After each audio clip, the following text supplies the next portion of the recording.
Hello everyone, my name is Saurabh Yashwant Mari. We are going to learn about software testing process.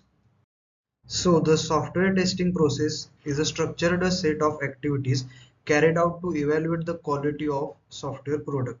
It involves planning, designing, executing and analyzing tests to ensure the software meets the specified requirements and is free of defects.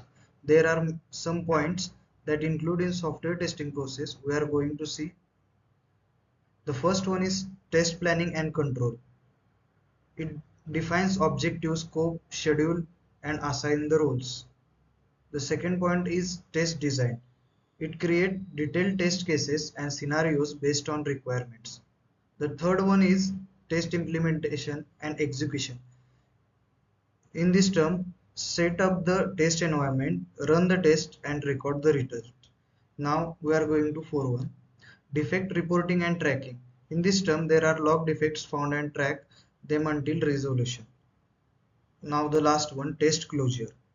In the test closure, we review the test result, evaluate coverage, and prepare the final test report.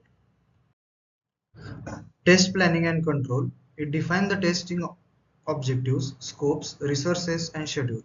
It identifies the risks and mitigation the strategies. Test design. The test design is for create a detailed test cases based on the software requirement. It also defines test data and expected the results. Now, test implementation and execution. It set up the test environment and execute the test cases. It records result and log defects. Fourth one, test closure. It analyzes the test result and document findings. Also, it provides a final test report and recommendations. Now we are going to see about testing levels. Software testing is divided into four main levels. The first one is unit testing, second one is integration testing, the third one is system testing, and the last one is acceptance testing. Now we are going to see unit testing. It defines as unit testing focuses on testing individuals, components or modules of the software in isolation. It ensures that each function works correctly before the integration. There are some key features of unit testing.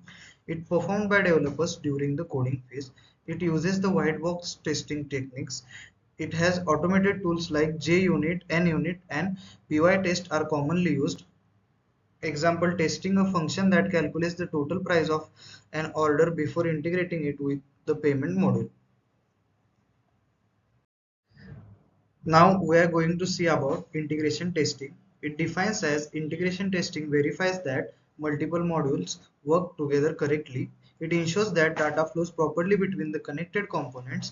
There are four types of integration testing. The first one is top-down testing.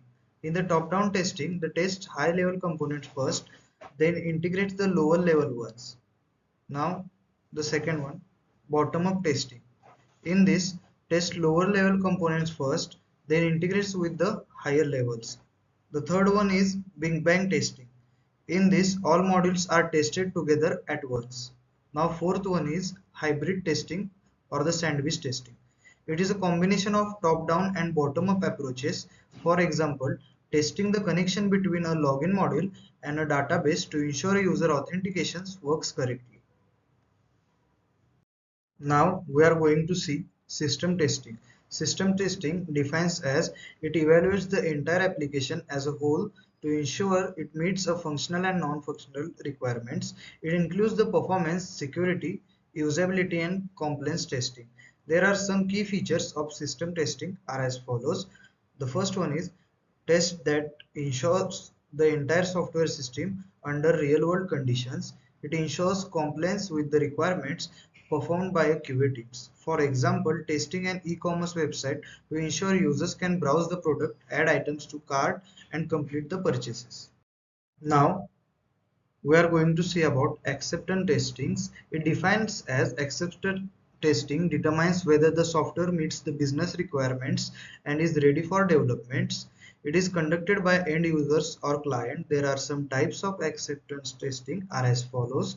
The first one is user acceptance testing or better called as UAT. It conducted by actual users. Now the second one, operational acceptance testing. It is better called as OAT. It's check the system performance and maintenance readiness. Now the third one is regulatory acceptance testing. It ensures the compliance with the industry standards. For example, a company tests a payroll software to ensure it calculates salaries correctly before launching it. Thank you for watching the video.